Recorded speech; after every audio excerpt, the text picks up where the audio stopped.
سے ٹھیک 25 سال پہلے 11 جولائی کا دن تھا۔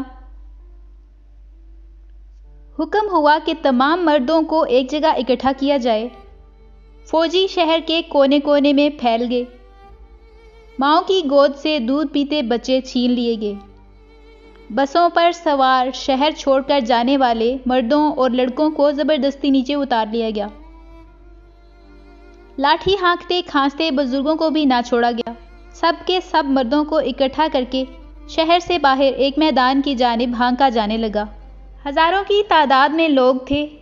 عورتیں چلا رہی تھیں، گڑ گڑا رہی تھیں۔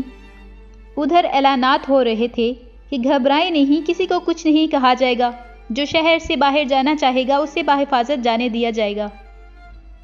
زاروں کی طرح روتی خواتین اقوام متحدہ کے ان فوجیوں کی طرف التجائی نظروں سے دیکھ رہی تھیں جن کی جانب سے دعویٰ کیا گیا تھا کہ شہر محفوظ ہاتھوں میں ہے، لیکن وہ سب تماشائی بنے کھڑے تھے۔ شہر سے باہر ایک وسیع و عریض میدان میں ہر طرف انسانوں کے سر نظر آتے تھے۔ گھٹنوں کے بل سر جھکائے زمین پر ہاتھ ٹکائے انسان، جو اس وقت بھیڑوں کا بہت بڑا ریوڑ معلوم ہوتے تھے۔ 10,000 سے زیادہ انسانوں سے میدان بھر چکا تھا۔ ایک طرف سے فائر کی آواز آئی۔ سینکڑوں بندوقوں سے آوازیں بیک وقت گونجیں، لیکن اس کے مقابلے میں انسانی چیخوں کی آواز اتنی بلند تھی کہ ہزاروں کی تعداد میں برسنے والی گولیوں کی تڑتڑاہٹ بھی دب کر رہ گئی۔ ایک قیامت تھی جو برپا تھی۔ ماؤں کی گودیں اجڑ رہی تھیں۔ بیویاں آنکھوں کے سامنے اپنے سروں کے تاج تڑپتے دیکھ رہی تھیں، بیوہ ہو رہی تھیں، دھاڑے مار مار کر رو رہی تھیں۔ سینکڑوں ایکڑ پر محیط میدان میں خون، جسموں کے چیتھڑے اور نیم مردہ کراہتے انسانوں کے سوا کچھ نظر نہ آتا تھا۔ شیطان کا خونی رقص جاری تھا اور انسانیت دم توڑ رہی تھی۔ ان سسکتے وجودوں کا ایک ہی قصور تھا کہ یہ کلمہ گو مسلمان تھے۔ اس روز 80 سالہ بوڑھوں نے اپنی آنکھوں کے سامنے معصوم پوتوں کی لاشوں کو تڑپتے دیکھا۔ بے شمار ایسے تھے جن کی روح شدت غم سے ہی پرواز کر گئی۔ شیطان کا یہ خونی رقص تھما تو ہزاروں لاشوں کو ٹھکانے لگانے کے لیے مشینیں منگوائی گئیں۔ بڑے بڑے گڑھے کھود کر 500 ہزار لاشوں کو ایک ہی گڑھے میں پھینک کر مٹی سے بھر دیا گیا۔ یہ بھی نہ دیکھا گیا کہ لاشوں کے اس ڈھیر میں کچھ نیم مردہ، سسکتے اور کچھ فائرنگ کی زد سے بچ جانے والے زندہ انسان بھی تھے۔ لاشیں اتنی تھیں کہ مشینیں کم پڑ گئیں۔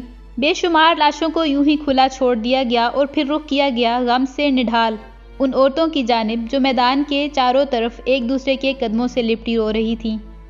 انسانیت کا وہ رقص شروع ہوا کہ درندے بھی دیکھ لیتے تو شرم سے پانی پانی ہو جاتے۔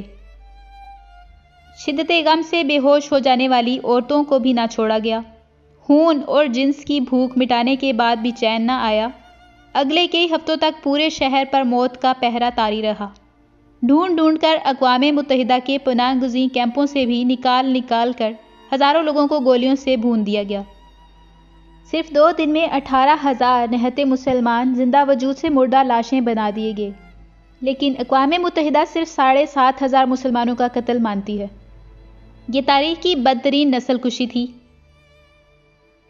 ظلم اور بربریت کی یہ کہانی سینکڑوں ہزار سال پرانی نہیں ہے اور نہ ہی اس کا تعلق وحشی قبائل یا دور جاہلیت سے ہے۔ یہ 1995 کی بات ہے، جب دنیا اپنے آپ کو خود ساختہ مہذب مقام پر فائز کیے بیٹھی تھی، اور یہ مقام کوئی پسماندہ افریقی ملک نہیں بلکہ یورپ کا جدید قصبہ سربرینیسا تھا۔ یہ واقعہ اقوام متحدہ کی نام نہاد امن فورسز کے عین سامنے بلکہ ان کی پشت پناہی میں پیش آیا۔ اگر آپ سمجھتے ہیں کہ یہ مبالغہ آرائی ہے تو ایک بار سربرینیسا واقعے پر اقوام متحدہ کے سابق سیکریٹری جنرل کوفی عنان کا بیان پڑھ لیجئے، جس نے کہا تھا کہ یہ قتل عام اقوام متحدہ کے چہرے پر ایک بدنما داغ کی طرح ہمیشہ رہے گا۔ 90 کی دہائی میں یوگوسلاویہ ٹوٹنے کے بعد بوسنیا کے مسلمانوں نے ریفرینڈم کے ذریعے سے اپنے الگ وطن کے قیام کا اعلان کیا۔ بوسنیا کے نام سے قائم اس ریاست میں مسلمان اکثریت میں تھے جو ترکوں کے دور عثمانیہ میں مسلمان ہوئے تھے اور صدیوں سے یہاں آباد تھے، لیکن یہاں مقیم سرب الگ ریاست سے خوش نہیں تھے۔ انہوں نے سربیا کی افواج کی مدد سے بغاوت کی۔ اس دوران میں بوسنیا کے شہر سربرینیسا کے ارد گرد سرب افواج نے محاصرہ کر لیا۔ یہ محاصرہ کئی سال تک جاری رہا۔ اقوام متحدہ کی امن افواج کی تعیناتی کے ساتھ ہی باقاعدہ اعلان کیا گیا کہ اب یہ علاقہ محفوظ ہے، لیکن یہ اعلان صرف ایک جھانسا ثابت ہوا۔ کچھ ہی روز بعد سرب افواج نے جنرل ملاوچ کی سربراہی میں شہر پر قبضہ کر لیا اور مسلمانوں کی نسل کشی کا وہ انسانیت سوز سلسلہ شروع کیا جس پر تاریخ آج بھی شرمندہ ہے۔ اس دوران نیٹو افواج نے مجرمانہ خاموشی اختیار کیے رکھی کیونکہ معاملہ مسلمانوں کا تھا۔ جولائی 1995 سے جولائی 2020 تک 25 سال گزر گئے۔ آج بھی مہذب دنیا اس کلنک کو دھونے میں ناکام ہے۔ یہ انسانی تاریخ کا واحد واقعہ ہے جس میں مرنے والوں کی تدفین 25 سال سے جاری ہے۔ آج بھی سربرینیسا کے گرد و نواح سے کسی نہ کسی انسان کی بوسیدہ ہڈیاں ملتی ہیں تو انہیں اہل علاقہ دفناتے نظر آتے ہیں۔ جگہ جگہ قطار در قطار کھڑے پتھر اس بات کی علامت ہیں کہ یہاں وہ لوگ دفن ہیں جن کی اور کوئی شناخت نہیں سوائے اس کے کہ وہ مسلمان تھے۔ سربرینیسا کا میدان جہاں قتل عام ہوا تھا، اس کی سرسراتی ہواؤں میں آج بھی خون کی مہک آتی ہے۔ گو کہ بعد میں دنیا نے سرب افواج کی جانب سے بوسنیائی مسلمانوں کی اس نسل کشی میں اقوام متحدہ کی غفلت اور نیٹو کے مجرمانہ کردار کو تسلیم کر لیا۔ کیس بھی چلے، معافیاں بھی مانگی گئیں۔ شروع کے چند سال ہنگامہ مچا، لیکن اب یہ واقعہ آہستہ آہستہ یادوں سے محو ہوتا جا رہا ہے۔ دنیا کو جنگ عظیم، سرد جنگ اور یہودیوں پر ہٹلر کے جرائم تو یاد ہیں، لیکن مسلمانوں کا قتل عام بھولتا جا رہا ہے۔ غیروں سے کیا گلہ، ہم میں سے کتنوں کو معلوم ہے کہ ایسا کوئی واقعہ ہوا بھی تھا؟ 18,000 مردوں اور بچوں کا قتل اتنی آسانی سے بھلا دیا جائے؟ یہ وہ خون آلود تاریخ ہے جسے ہمیں بار بار دنیا کو دکھانا ہوگا۔ جس طرح 9/11 اور دیگر واقعات کو ایک گردان بنا کر رٹایا جاتا ہے، ہمیں بھی یاد دلاتے رہنا ہوگا، نام نہاد مہذب معاشروں کو ان کا اصل چہرہ دکھاتے رہنا ہوگا۔ اس واقعے میں ہمارے لیے ایک اور سبق بھی ہے کہ کبھی بھی اپنے تحفظ کے لیے اغیار پر بھروسہ نہ کریں۔